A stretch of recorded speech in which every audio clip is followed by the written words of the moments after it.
Então, a Vânia sugeriu que eu trouxesse aqui uma experiência, não é?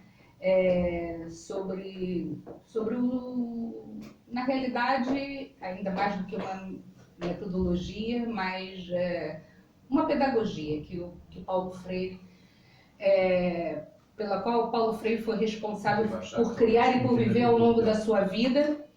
Acho que esse é um ponto muito importante. E, para além disso, uma epistemologia, porque eu gosto sempre de começar a falar sobre Paulo Freire na perspectiva solidária, porque o Paulo Freire nunca se confinou em si próprio. Paulo Freire dialogou sempre com todo o legado latino-americano, né, de sempre, né? Posso lembrar, por exemplo, de uma experiência muito interessante quando fiz uma visita à Venezuela alguns anos atrás. Estava exatamente a ser feito um colóquio sobre Paulo Freire e Simão Rodrigues, um grande educador popular da sua época, não é? E a partir de Simão Rodrigues nós tivemos aqui, e eu acho importante nós dizermos isso para falarmos da riqueza epistemológica latino-americana, não é? Desse legado fortíssimo que nós temos e temos muita dificuldade de aproveitar. Desde Simão Rodrigues, Camilo Torres, José Martí, Orlando Falsborda, que nos trouxe com o seu grupo de trabalho a possibilidade de nós também trabalharmos, já que estamos também ligados à academia, muitas pessoas comprometidas com processos populares. Orlando Falsborda teve esta visão importantíssima de trabalhar, por exemplo, a investigação, ação participativa, a IAP, que vai beber exatamente aos processos de educação popular, né? Que tem esta coluna. Portanto, eu acho muito importante começar a falar de Paulo Freire a partir também de toda essa interação, porque Paulo Freire não é absoluto, né? E creio que para nós começarmos a falar dessa experiência, porque o que é importante trazer aqui é como é que Paulo Freire, porque acho que existe uma dificuldade de ligar Paulo Freire também a uma prática. Todo o trabalho de Paulo Freire é muito, do ponto de vista teórico, ele é muito considerado a vários níveis, atravessa imensas teses, imensos trabalhos, imensos projetos, enfim, que são desenvolvidos. Mas Paulo Freire, é bom nós lembrarmos que procurou viver uma coerência de teoria e prática, ou seja, a sua praxis foi sempre algo que ele procurou sempre se refazer, né, neste caminho de construção pedagógica e de vivência. Então é isso um bocado que vou trazer aqui. Penso que também as pessoas conhecem minimamente a contribuição de Paulo Freire no campo da alfabetização, né? Essa é a parte de Paulo Freire mais conhecida. Mas eu penso que, inclusive aqui em Portugal, foi muito utilizada a seguir o 25 de abril, os processos de alfabetização, conhece bem. Mas penso que há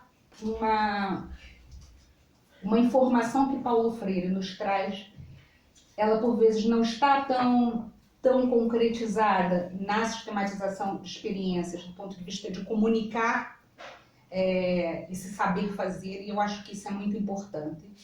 E é por isso que eu queria começar por abrir essa experiência aqui com esse livro do Paulo, que é Por uma Pedagogia da Pergunta, que eu acho dos livros, de toda a obra do Paulo, é um dos livros mais importantes que eu considero, porque fez parte também da minha formação de como trabalhar no terreno com as pessoas. E é isso que nós vamos conversar um pouco agora.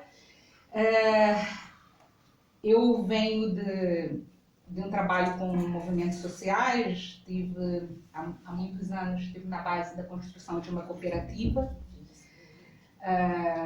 Meu trabalho com os companheiros passou muito por um trabalho sempre de uma reflexão profunda ao nível político, justamente para amparar a nossa prática. E foi através desse trabalho que nos ligou na época a vários movimentos sociais que surgiu a necessidade de fazer um trabalho também de estudo.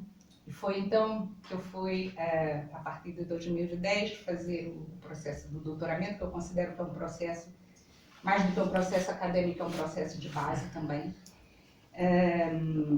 E em que eu comecei a ter oportunidade também de sair, de ligar a minha prática, não é? Mais especificamente ao trabalho de base, comprometido com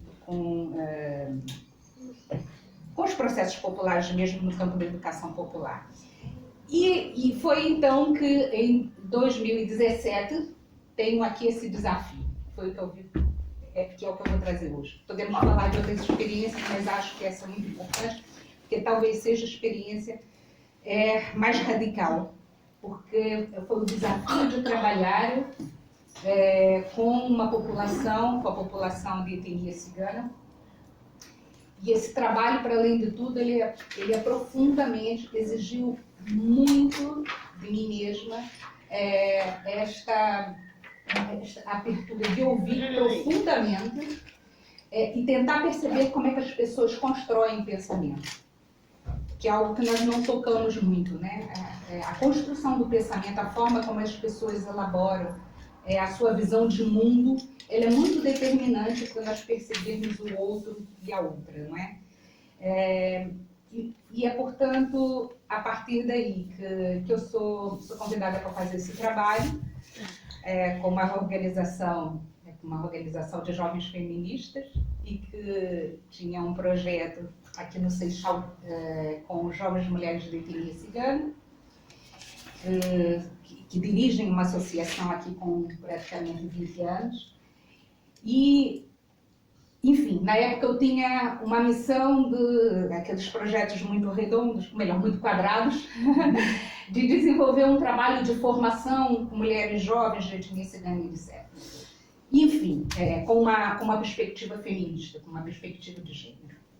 Eu confesso que isso tudo me causou aqui algumas inquietações profundas inicialmente, porque eu desconhecia completamente o universo dessas mulheres, o que elas pensavam, o que elas precisavam, quais eram as perspectivas delas, do mundo, etc. E eu tinha uma informação inicial de que estas mulheres, dentro da comunidade cigana, as mulheres fazem, normalmente, o percurso escolar dessas mulheres no máximo até o 4º ano, porque elas depois têm que ser precisamente retiradas da escola, uma vez que elas têm todo um trabalho dentro da comunidade cigana de prepará-las para serem esposas e mães e cuidarem das suas crianças de forma exímia, cuidarem das suas casas, etc. E que esse é o processo natural de uma mulher cigana. Só que eu precisava conhecer, para trabalhar a educação e com esta minha influência profundamente latino-americana e caribenha, precisava conhecer, não é? Conhecer, ouvir, e qual seria a maneira de fazer isso? Eu tinha que perguntar. A pergunta é o primeiro passo. E a influência de Paulo Freire está exatamente isso. Como é que nós podemos construir? E é muito simples e ao mesmo tempo muito complexo. Como é que nós podemos construir boas perguntas? Perguntas que realmente possam tocar as pessoas, para que elas construam processos também de confiança e que nós consigamos criar saber, criar conhecimento, né? E um conhecimento solidário. E esse ouvir não significava só eu não me posicionar, porque as pessoas podem se posicionar, sim, Mas em que medida este posicionamento é um posicionamento que deve ser gerido, porque ele pode ser solidário, mas também pode não ser. Pode ser, pode dominar a fala, pode dominar a consciência das pessoas, e o objetivo era exatamente perceber aquilo que estas mulheres traziam como inquietação. E o que eu posso dizer, eu trouxe aqui um filme para vos mostrar, que nós fizemos, as inquietações destas mulheres. Inicialmente eram muito... Eu praticamente não conseguia encontrar inquietações ali. Inquietações. Há exercícios aqui em que nós inicialmente fazíamos determinados debates e aparentemente todas as pessoas tinham a mesma forma de pensar. E elas próprias diziam isso. Nós pensamos igual. Aqui está tudo certo. E foi exatamente esse trabalho que eu tive que ir percebendo e tentar buscar em cada uma daquelas pessoas aquilo que elas de fato tinham de diferença entre elas, não é? Para poder trabalhar na construção do conhecimento. Bem, eu vou parar por aqui porque eu quero vos trazer um pouco como é que foi esse processo, né? Um processo que passa de um caos, e esse caos inicial, ele é sempre muito interessante. Foi um caos inicial que eu sempre passei nos processos em que eu vivi. Que eu vivi com o CTC, em que eu vivi depois com o Movimento de Comunidades Populares do Brasil, o que eu presenciei um bocado dentro de alguns espaços na Venezuela também. Enfim, esse processo de caos, da possibilidade de erro, ele é profundamente importante e interessante para se construir conhecimento com as pessoas. E isso.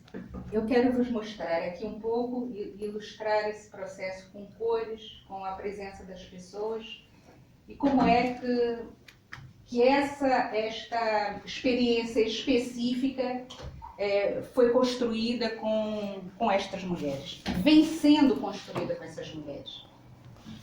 Na realidade, este vídeo mostra aqui um conjunto de técnicas e procedimentos que não era exatamente o que eu queria que vocês marcassem desta trajetória, não é?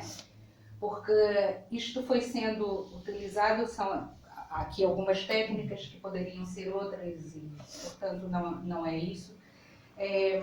O que eu queria trazer como foco aqui é a questão da pergunta, né? Porque no início desse trabalho, o objetivo foi ser sempre começar a perguntar às pessoas.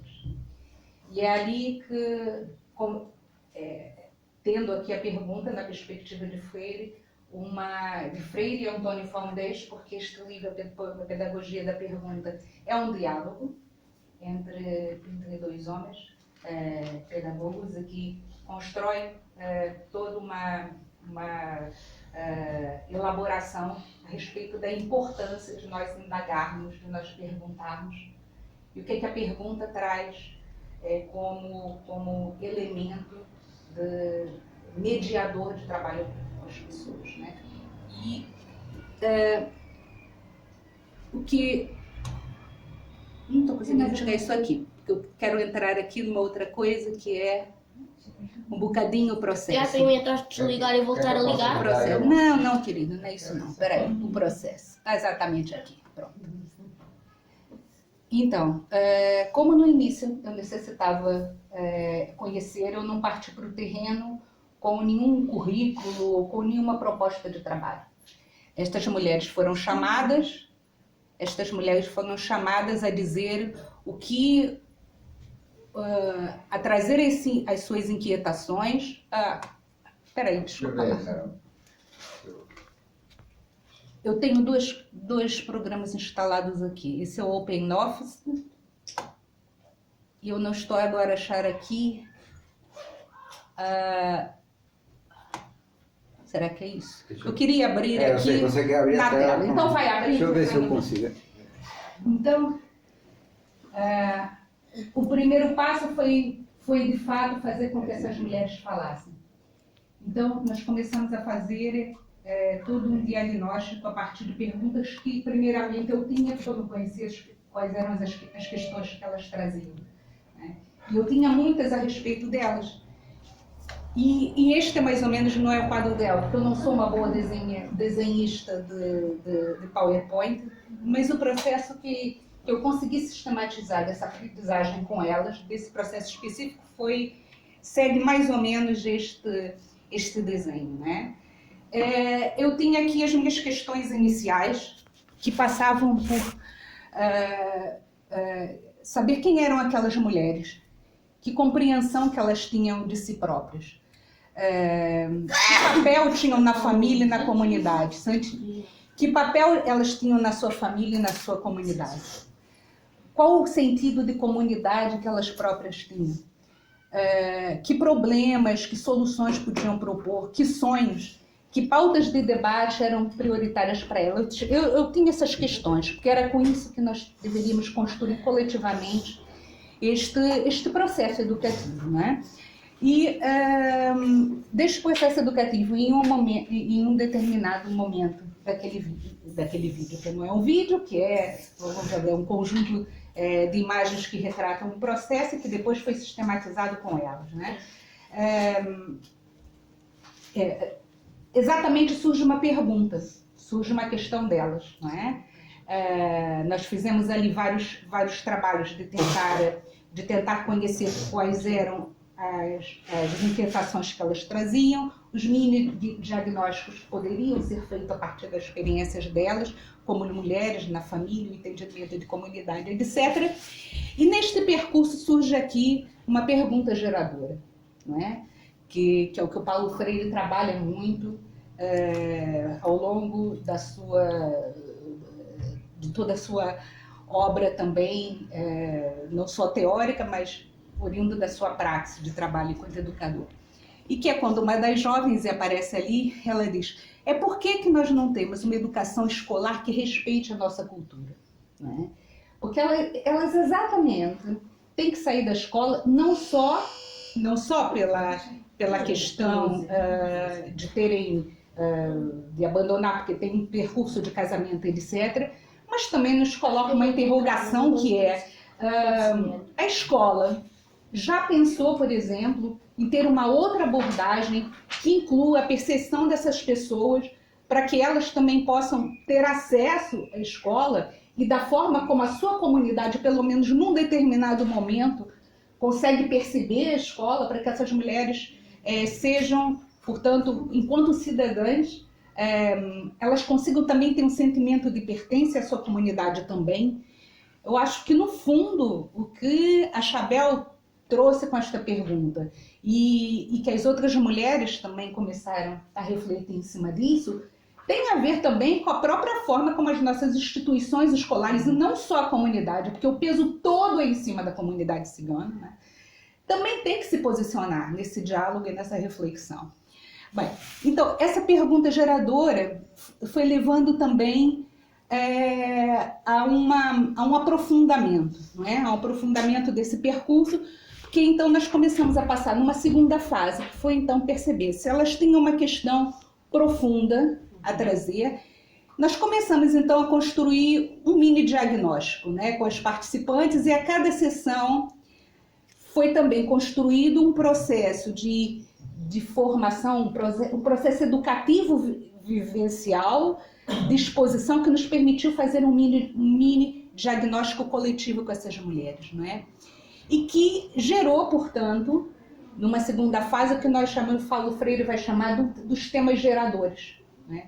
Que é um tema de estudo, e um tema de estudo que não se confinou nesta experiência, mas que essa experiência já avançou muito, porque elas hoje, vocês podem ver que já existem diálogos institucionais, porque elas já estão na escola e etc., um trabalho especial que nós fizemos, mas é um tema que vai acompanhar, porque vamos também continuar a estudar como é que pode ser esse processo, né? Também com as instituições que estão aqui no Conselho. Então, isso gerou um tema dialogador, que é educação para as mulheres ciganas. É o processo que nós estamos a fazer conjuntamente coletivamente com diálogo. Portanto, isto também foi gerando aqui um diagnóstico pessoal, em que elas foram oferecendo informações individuais para esse processo, porque, entretanto, começaram a se descobrir como mulheres e na diferença, porque os sonhos começaram a aparecer. Afinal, eu gostaria de... E essa diferença começou a ser explícita. O que aconteceu? Ok. E nós conseguimos transitar aqui também para uma outra situação, para uma outra problematização, né? Que é o eu, mas que também é o nós. É um nós, comunidade cigana, né? Cujo processo foi também explorado. Como é que elas viam a sua comunidade? O que elas pensavam que poderia ser mudado?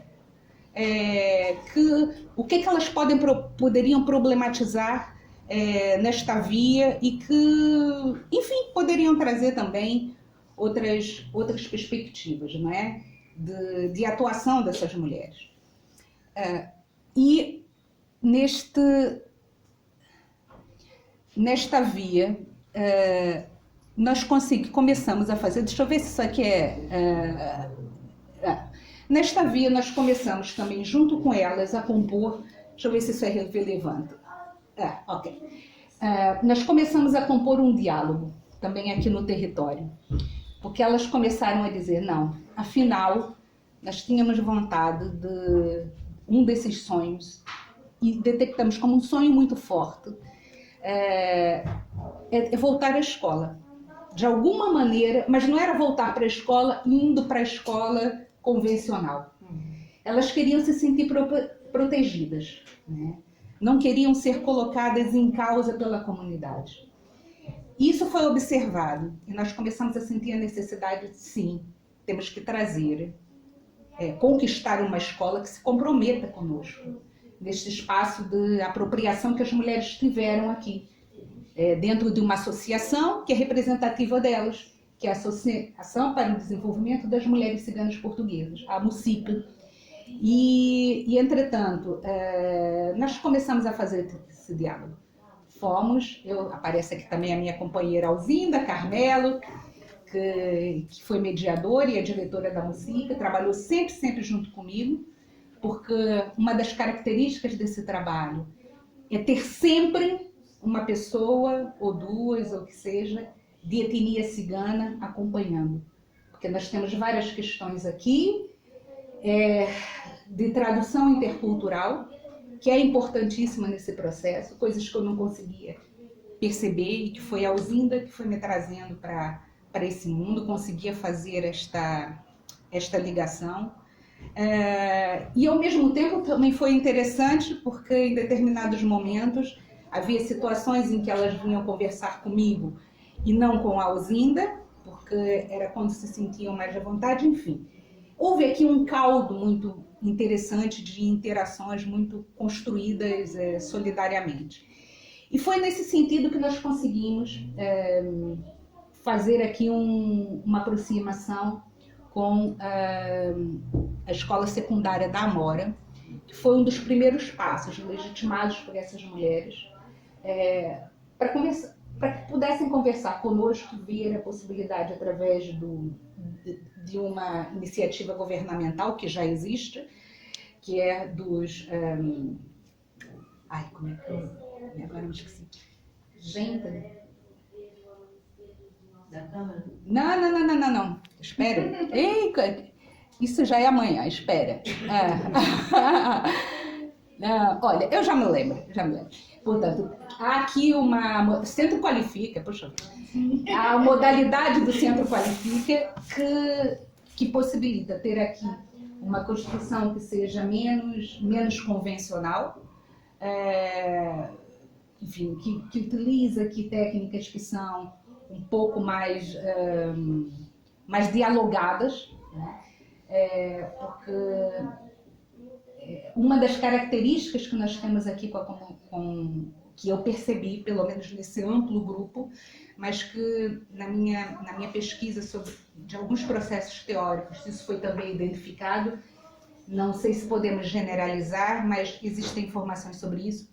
Mas a capacidade de abstração é mais complicada nestes grupos, porque eles estão mais habituados a formar o seu pensamento a partir de uma prática muito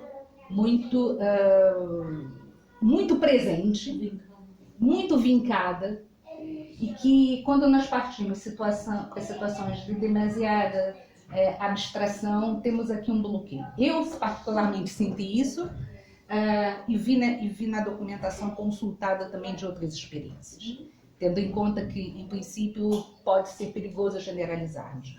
Mas é exatamente isso que temos que ter um conjunto de cuidados também aqui, né? Como é que as protegemos de alguma maneira e elas se protegem perante a própria comunidade, que tipo de pedagogia tem que estar mais apropriada a esse contexto, etc. Então, começamos a fazer esse diálogo com o Centro Qualifica. Eles aceitaram um conjunto de propostas a partir de consultas que fizemos a essas mulheres, de horários que fossem compatíveis com o trabalho delas nas feiras, com as crianças, esse grupo específico. Nós temos outros grupos, que também lá estão.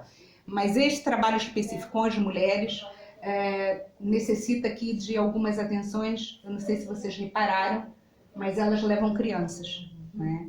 Então, as crianças fazem parte do universo da comunidade cigana e quando são pequenos eles têm uma ligação muito visceral com as mães, né? E precisávamos acautelar uma série de situações. Ah, cigana.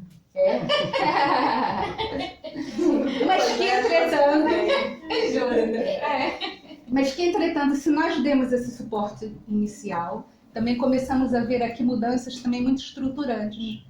Porque os próprios maridos, começando a ver que havia determinadas mudanças que também eram interessantes, não é? Eles começaram também a contribuir. A mediadora começou a dizer, porque este trabalho que era feito aqui era para além do caos inicial que vos falei, que é inerente à construção de um processo vivencial com base na pergunta, não é?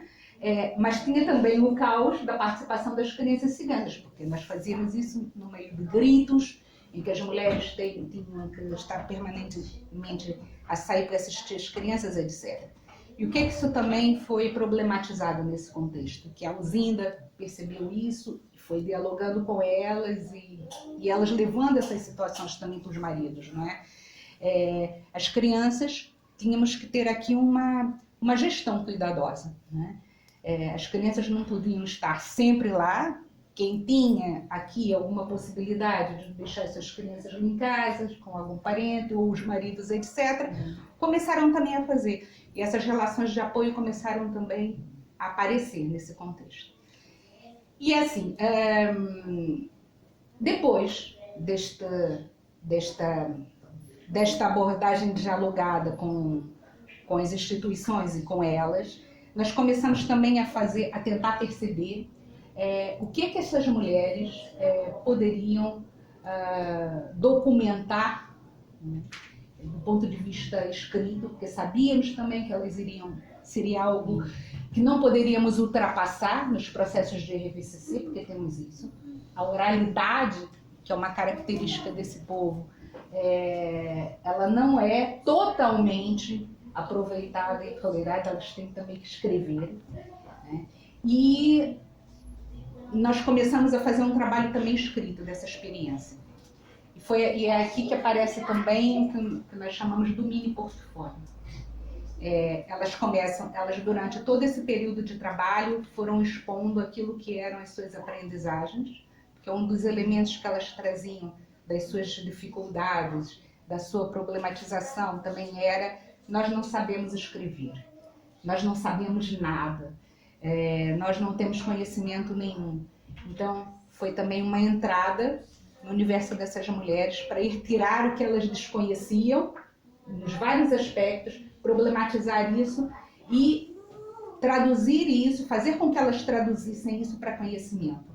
Então, quando elas chegaram nessa altura, nós resolvemos fazer o seguinte: olha, vamos construir aqui os mini portfólios, vamos ver o que sai daqui. E foi uma dificuldade muito grande, porque algumas diziam que não iam conseguir, porque não sabiam escrever, faziam muitos erros de português, etc. Então, chamamos companheiros também da área de informática, trabalhamos com eles, para eles também introduzirem essa possibilidade delas fazerem um curso de informática, possibilidade de abrir também alguns mecanismos de pesquisa de realidades também através da internet, e delas, portanto, e a última fase do trabalho com elas, para elas criarem o seu mini portfólio. Esse foi um documento importantíssimo, porque elas começaram a documentar e a ver o quanto que já tinham feito. Enquanto mulheres, o que implica uma gestão da casa, o que implica a gestão de uma feira, o que implica ser tão jovem, mas tão jovem, 14, 15, 16 anos, e ter filhos. Né? Então, esse patrimônio vivencial delas foi começando a ser colocado.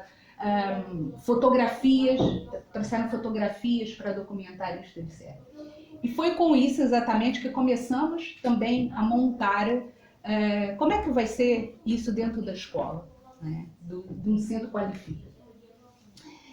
E foi bastante interessante, porque elas levaram esse primeiro trabalho, e eu não sei se vocês estão à vontade com os centros qualifica, as possibilidades que tem na área de educação de adultos. Os centros qualifica assentam num conjunto de referenciais, mas que as pessoas que são ensinamentos prestados por 4 ou 5 professores, não é? Em algumas áreas de conhecimento, mas que depois as pessoas têm que unir essas áreas de conhecimento, essas aprendizagens, e traduzir isto numa autobiografia.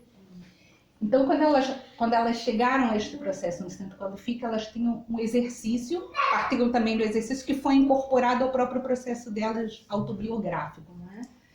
E ampliado.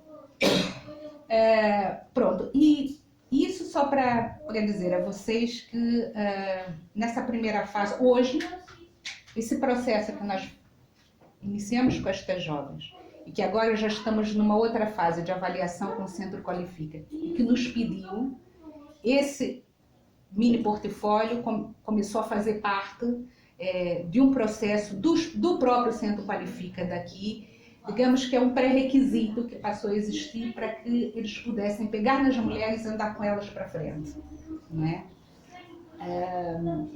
E eu acho que isso é muito importante, porque é parte de um registro vivencial daquelas pessoas, não é?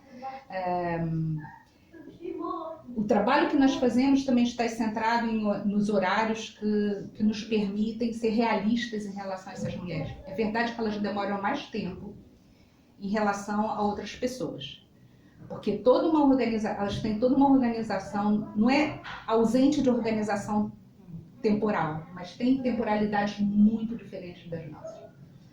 E a forma de relação com a sua família, etc., e dos compromissos que assumem, tem que ser muito bem relativizados, porque senão é excluir.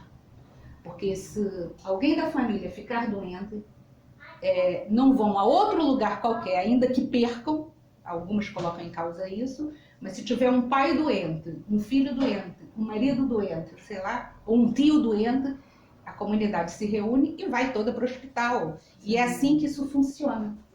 Portanto, nós precisamos também, não é banalizar essa temporalidade em relação às exigências, mas é termos aqui equilíbrios em relação a isso, né? E daí também o papel importante da mediadora, que faz parte dessa construção de processo. Enfim, eu não quero agora, eu já falei aqui mais, mas, por fim, passamos aqui, se quiserem saber mais sobre essa experiência, mas hoje nós estamos só para fechar, nós estamos num processo em que este pequeno filme fez parte da sistematização de experiências que fizemos com estas primeiras participantes. E o que nós fizemos foi que elas refletissem sobre esse processo que foi construído com elas. E neste meio eu ainda não tive tempo, mas isso vai gerar também aqui uma publicação que penso que é interessante como referência. Nós também, quer eu, quer a Uzinda, também participamos desse processo e damos os nossos depoimentos. Como é que nós gerimos os nossos caos próprios, como é que nós transitamos aqui no processo de conhecimento, de construção do conhecimento coletiva e solidária, e como é que nós conseguimos ir avançando com essas jovens. Também para dizer que nós temos hoje 22 jovens no processo do Centro Qualifica, 2 terminaram e fizeram a transição em 1 ano, uma do 4º ano para o 6º e a outra do 6º para o 9º ano. E esse processo foi feito em 1 ano. Se não fosse um processo de espera e de acompanhamento também nosso, possivelmente algumas desistências aconteceriam aqui, não é? Nós conseguimos manter estas 2 jovens, mas as outras continuam, muitas já vão à júri agora em setembro, outras estão iniciando agora, o Centro Qualifica, então são 22 num processo muito concreto. E mais um conjunto de mulheres mais velhas, temos 60 mulheres ao todo nesse momento, em processos diferentes, mas todas querem aumentar a escolaridade. Eu acho que isso é um ganho importantíssimo, não só desta via pequenina que foi um Empoderar, mas também de outros trabalhos que estamos a fazer dentro da Mucipa, e que estas mulheres, ao ver como é que estas jovens conseguiram dar esse passo, elas querem também fazê-lo. E temos também, dentro do próprio Centro Qualifica, não do Qualifica especificamente, mas da própria Escola Secundária da Amora, 15 mulheres que foram alfabetizadas, que eram analfabetas, as chamadas mulheres mais velhas, que, sendo muito mais novas do que nós, muitas delas não têm 40 anos, já são consideradas pessoas mais velhas dentro da comunidade, porque já têm filhos criados, já têm netos, etc. Algumas não têm 40 anos, elas estão ali, né? Então, este é um ponto importante e que é nosso foco de estudo, não é? Dentro da investigação ação participativa, da IAP, de como é que nós podemos criar, de fato, com as pessoas, um processo dialogado com os espaços, as instituições escolares e que nos permitam que outras culturas, que outras formas de pensar e que outras temporalidades podem ser aqui dialogadas e organizadas de forma a que as pessoas construam as suas oportunidades. Eu nem gosto desse termo, que é não banal.